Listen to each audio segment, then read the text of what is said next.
こんにちは。佐賀県国際交流協会スパイラです。この動画では新型コロナウイルスのワクチン接種について、佐賀県での予約の方法と予診票の書き方について説明をします。この動画には字幕があります。言語は YouTube の字幕から選んでください。コロナワクチンを打つためのステップは次の4つです。この動画ではステップ2と3について説明をします。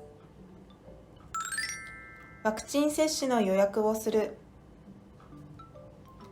あなたが住んでいる市や町から接種券が入った封筒が届いてからワクチン接種の予約をしてください。基本的に接種券が届く前に予約をすることはできません。予約をするときは、接種券、お知らせの紙を準備してください。予約は電話、ウェブ、LINE のどれかの方法でできます。ただし、市や町によって、また個別接種と集団接種で予約の方法が違う場合もあります。では、それぞれの市や町の予約方法を説明します。鳥栖市、江北町、太良町の場合、集団接種はなく個別接種だけです。鳥栖市と江北町の人は、それぞれの病院に電話をかけて予約をしてください。太良町の人は、町のコールセンターに電話をかけるか、ウェブから予約をしてください。ただし、太良町の方で町外にかかりつけ医がある人は、その病院でワクチンを打つことができるかどうか相談してください。神埼市の場合、個別接種はなく集団接種だけです。神埼市のコールセンターに電話をかけるか、ウェブまたは LINE から予約をしてください。佐賀市、武雄市、鹿島市、小城市、嬉野市、大町町、白石町の場合、個別接種を希望する人は直接病院に電話をかけてください。集団接種の場合は、各市や町のコールセンターに電話をかけるか、ウェブから予約をしてください。唐津市の場合、個別接種を希望する人は直接病院に電話をかけてください。集団接種の場合は、唐津市のコールセンターに電話をかけるか、LINE から予約をしてください。多久市の場合、個別接種を希望する人は、かかりつけの病院に行った時に相談してください。電話はしないでください。集団接種は、多久市のコールセンターに電話をかけるか、ウェブまたは LINE から予約をしてください。伊万里市、吉野ヶ里町、木山町、上峰町、玄海町の場合、個別接種も集団接種も各市や町のコールセンターに電話をかけるか、ウェブまたは LINE から予約をしてください。ただし、伊万里市の場合は、かかりつけの人だけがワクチンを打つことができる病院もあります。詳しくは、伊万里市のウェブページやお知らせの紙を見てください。宮城町と有田町の場合、個別接種も集団接種も各町のコールセンターに電話をかけるか、ウェブから予約をしてください。ただし、宮城町の場合は直接電話をして予約ができる病院もあります。詳しくは宮城町のウェブページやお知らせの紙を見てください。スパイラのウェブページでも、それぞれの市や町でどんな方法で予約ができるのか確認できます。各市や町の予約方法は2021年7月の情報です。今後、予約方法は変わるかもしれません。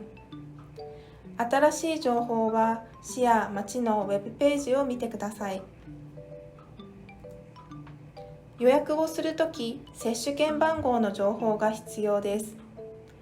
接種券番号は接種券のここに書いてある10桁の数字です。電話で予約をする。電話で予約をする場合、電話番号はお知らせの紙や市や町のウェブページで見ることができます。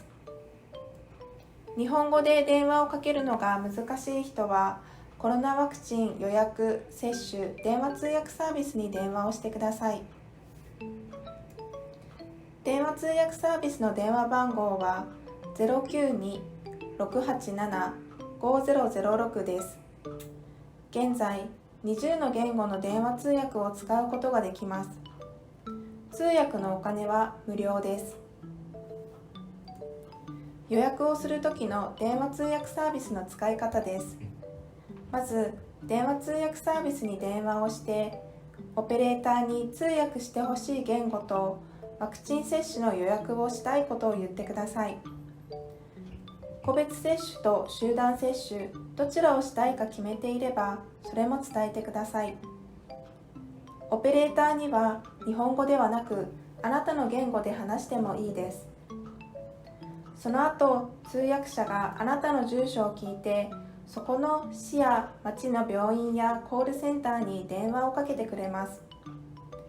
電話がつながったら、接種券番号や接種をしたい日などを話してください。ウェブで予約をする。接種券やお知らせの紙、市や町のウェブページから予約サイトにアクセスしてください。市や町によってウェブ予約のシステムは違います。これは佐賀市のウェブ予約のページです。日本語で予約をすることが難しい方は、Google 翻訳などの翻訳ツールを使いながら予約をしてください。ウェブ予約に必要な情報は、接種券番号、生年月日、電話番号などです。1回目の予約で2回目の予約までする場合もあります。LINE で予約をする。接種券やお知らせの紙、市や町のウェブページから LINE の予約ページにアクセスしてください。これは伊万里市の LINE です。友達追加をした後、予約ができるようになります。LINE から予約をするときも、接種券番号、生年月日、電話番号などの情報が必要です。1回目の予約で2回目の予約までする場合もあります。予診票の書き方。これから予診票の書き方を説明しますが、ここで説明するのは一般的な書き方です。市や町によって書き方が少し違う場合もあるので注意してください。予約ができたら、ワクチンを打つ日までに予診票を書いておいてください。接種券のこの部分はシールになっていますが、取らないでください。予診票にはシールを貼らないで、そのままにしておいてください。予診票を書くときは、鉛筆ではなく、必ずペンで書いてください。厚生労働省のウェブページでは、いろいろな言語で予診票を見ることができます。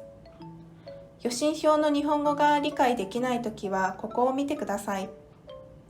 ただし、外国語の予診票を使ってワクチンを打つことはできません。必ず日本語の予診票に書いてください。予診票の外国語訳を見ながら書く場合、プリントアウトして番号を書いておくと間違いがなくなります。日本語の予診票に番号を書くときは、鉛筆など消せるもので書きましょう。予診票は一度変更されていますが、変更前の予診票を使っている市や町もあります。変更前の予診票は、5の質問が点線で2つに分かれています。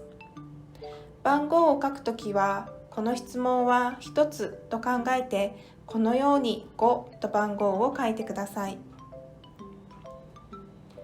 予診票で書くところは太い線で囲まれている3つのところです。他には何も書かないでください。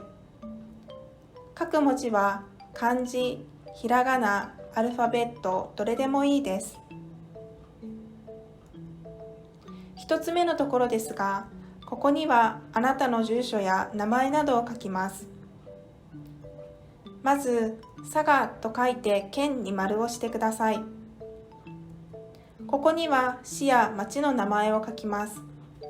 例えば、佐賀市なら佐賀と書いて市に丸をします。みやき町なら宮城と書いて町に丸をします。事前に市や町の名前まで印刷してある場合もあります。ここにはあなたの名前を書きます。接種券に書いてある名前と同じように書いてください。上には名前の読み方を書きます。できればカタカナで書いてください。その他の欄は訳を見ながら書いてください。このように書くところが並んでいる場合、訳は日本語と同じ順番で並んでいます。日本語の予診票に書くときは、何番目に記入したらいいか確認しながら書きましょう。ここには診察前の体温を書きます。ワクチンを打つ日の体温を書いてください。例えば、ワクチンを打つ日の体温が 36.3 度だったら、このように書いてください。2つ目のところは質問への答えを書きます。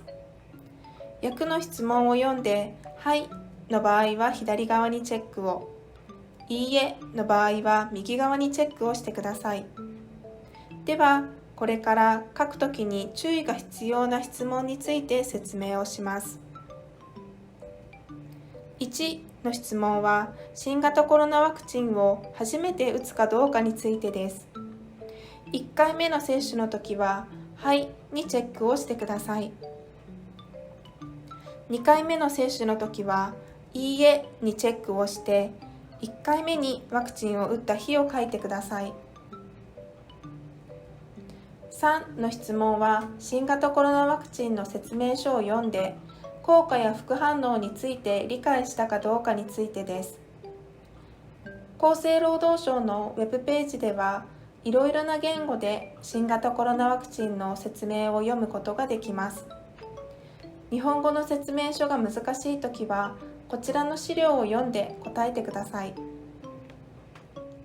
4、5、6、7、9、10、12の質問に、はいと答えた人は、チェックボックスや括弧の中に詳しく書かなければなりません。このようにチェックボックスが並んでいる場合、訳は日本語と同じ順番で並んでいます。日本語の予診票に書くときは、何番目の枠に記入したらいいか確認しながら書きましょう。変更前の予診票の5の質問には、その病気を見てもらっている医師に、今日の予防接種を受けてよいと言われましたかという質問もあります。医者にワクチンを受けてもいいと言われた人は左側のはいにチェックを、医者にワクチンを受けていいと言われていない人は右側のいいえにチェックをしてください。7はワクチンを受ける日の体調についての質問です。ワクチンを受ける日のあなたの体の状態について書いてください。予診票の括弧のところに病気の名前などを書くとき、日本語で何と書いたらいいかわからない人は、スパイラのウェブページを見てください。ここに代表的な病気の名前や症状の日本語訳を載せているので、予診票を書くときに見てください。3つ目のところについてです。